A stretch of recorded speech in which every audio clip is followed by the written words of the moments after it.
And చాలామంది feel అంత regular మామూలు కామన్ ఆడియన్స్ ఫీల్ అయ్యేది ఏంటంటే సార్, అంటే ఆల్మోస్ట్ కాజల్ ఎలా guest appearance, even Nithya Menen and సమంతది కూడా ఒక పెద్ద చెప్పుకోదగ్గ క్యారెక్టర్స్గా ఏం లేవు, లెంత్ డ్యూరేషన్ పరంగా అనుకోవచ్చండి. అది అది ఎక్కువగా ఫీల్ అవుతున్నారు. అసలు నేను జయించేసాను సార్ అది. అసలు నేను కరెక్ట్ అరగంట ఉంటుందా 45 minutes ఉంటుందా, ఓకే అంటే అది కిచిడి అవుతుంది సినిమా. ఓకే కరెక్ట్ సంబంధం లేకుండా కూడా అప్పుడప్పుడు వచ్చి వెళ్తుంటుంది, ఎందుకో తెలియదు. అసలు అది పెట్టించుకోను. ఓకే నేను ఉన్న కాసేపు ఎంత ఇంపాక్ట్ ఉంటుందని నమ్ముతాను నేను. కథ జనతా గ్యారేజ్ కథగా ఇది, అసలు సమంత కథ కాదు, నిజమైన కథ కాదు. జనతా గ్యారేజ్ అంటే జనతా గ్యారేజ్ ఒక అద్భుతమైన క్యారెక్టర్ ఉంది, దాన్ని సత్యం గారు ఎస్టాబ్లిష్ చేశారు. జనతా గ్యారేజ్ వైభవం తగ్గిపోతుంది ఆయన ఏజ్ పెరిగి. ఎవరంటే కొడుకు నో అన్నాడు, ఎలా ఇది మొదలుపెడిపోతుందా, జనం కూడా రావట్లా, ఇంకెవరు లేరులే అనగానే అప్పుడు అనుకోకుండా వాళ్ళ అదృష్టం చేస్తే ఒక ఆనందం దొరికాడు. అసలు ఈ కథలో సమంత ఎక్కడ ఉంది, అసలు అవసరంలా మనకి. బట్ ఒక లవ్ స్టోరీ, ఇప్పుడు ఆనంద్కి ఒక పర్సనల్ లైఫ్ ఉంది. ఈ కథకి ఎంతవరకు అవసరం అంతవరకే వాడాలి తప్ప, సమంత దొరికింది ఎంతో 8 లక్షలు ఇచ్చాం వాడేద్దాం అనుకుంటే సినిమాకి ప్రాబ్లం అవుతుంది సార్. అది అసలు స్క్రీన్ డ్యూరేషన్ నేను నమ్మను లైఫ్లో. 5 నిమిషాలు ఉన్నా సరే ఎక్స్ట్రా కూడా క్యారెక్టర్. రాజీవ్ కనకాల ఎంతసేపు ఉంటాడంటే 7 minutes ఉంటాడు. మరి మోహన్ లాల్ గురించి ఎంత మాట్లాడుతున్నారు, ఎన్టీఆర్ గురించి ఎంత మాట్లాడుతున్నారు, రాజీవ్ గురించి ఎంత మాట్లాడుతున్నారు. ది ఇంపాక్ట్ ఐ బిలీవ్ తప్ప సమంత చాలా గొప్ప క్యారెక్టర్ నమ్ముతాను నేను. ఎందుకంటే చిన్నప్పటి నుంచి బావ ఏం చేస్తే అది గొప్పది నమ్మే అమ్మాయి. అది వాళ్ళకి తెలియలే. వాడు చెట్లు నాటితే నేను చెట్లకి లైఫ్ లాంగ్ నీళ్లు పోస్తా అంటే వాడి జీవితంలో సగం నేను మగపిల్లడు పుడితే మనం ప్రకృతిని పేరు పెట్టుకుందాం, ఆడపిల్ల పుడితే ప్రకృతి అని పెట్టుకుందాం. ఇన్ని షేర్ చేస్తున్నారు వాళ్ళిద్దరు. We have got a beautiful life head అనుకున్నారు.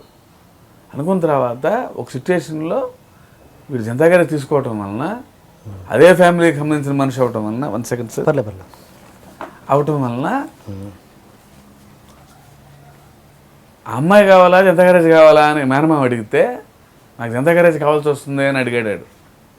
అమ్మాయి ఏమంది, నువ్వేం చేసి నాకు పిచ్చి, వదిలేయడం కూడా పిచ్చే నాకు, ఎందుకంటే నువ్వు తప్పు చేయవు అసలు. ఇంతకంటే పర్ఫెక్ట్ క్యారెక్టర్ ఏంటంటాను ఒక అమ్మాయికి. సినిమా అంతా ఉండి గోల్ చేయటం కంటే ఉన్న 10 నిమిషాలు ఏడిపించి వెళ్ళిపోవడం బెటర్ అని నమ్ముతాను sir. I have done beautiful justice to the characters and they believed more than me. దేవుడు ఆడియన్స్ నుంచి కంప్లైంట్ లేదంట. The problem is with the some critics. సినిమాలో చూడటం మానేసి సమంత ఎంతసేపు ఉందండి అసలు అదేం లెక్క, ఆ సమంత అసలు ఎందుకు గుర్తొచ్చింది మీకు ఆ కథలో ఆమె పాత్ర తప్ప సమంత కాదామా, అది కాదు సినిమా అంటే. సో సమంతకి మీరు డబ్బులు ఇచ్చుంటారు, ఎక్కువసేపు వాడలేదంటే అట్ట అసలు నువ్వు అది క్రిటికల్ అవుతావు. దోస్ ఆర్ బ్లంట్ రివ్యూస్ అంటున్నా. You are missing the experience of cinema.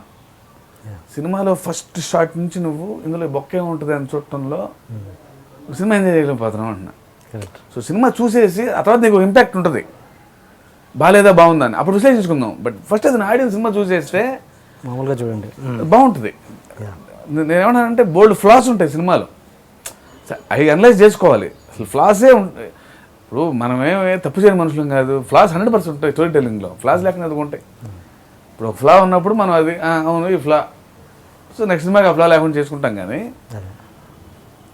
But flawless అనేది ఉండదు. ఇప్పుడు శ్రీమంతుడిలో యాక్షన్ క్లైమాక్స్ తీయాల్సి వచ్చింది నేను, దర్ ఇస్ ఎ ఫ్లా. అంటే అంతకంటే ఇమోషనల్ క్లైమాక్స్ రాసి ఉండొచ్చేమో, ఉంది ఛాన్స్ ఉంది. కొందరు అడిగారు చేయొచ్చండి అన్న, చేయలేకపోయాను. So I take care of it. Flawless అనే సినిమా తీయలేము. బట్ అది ఏ రేంజ్ ఫ్లా అది, నేను అదే అంటున్నా. నేను మొన్న కూడా రివ్యూలో ఒక ఇంటర్వ్యూలో చెప్పా, అది వాళ్ళ కర్మకు వదిలేసా నేను. అది మరి ఇదేం రీసెర్చ్ నాకు తెలియలా. ఒక క్రిటిక్ రాసింది ఇది.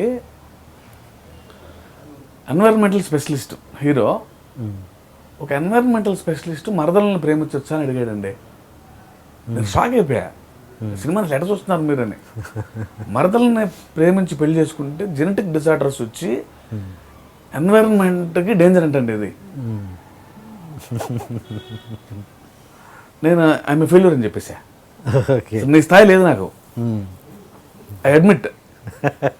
నీకు కావాల్సిన విజయం అయితే నువ్వు సక్సెస్ఫుల్. నాకు రాలా ఆ థాట్, అసలు నేను ఏం చేయను, నేను అసలు రాయను కూడా. ఈ థాట్ ఎవరిని అసిస్టెంట్ చెప్తే వాడిని తిట్టి నేను నేను నమ్మిందే తెస్తా.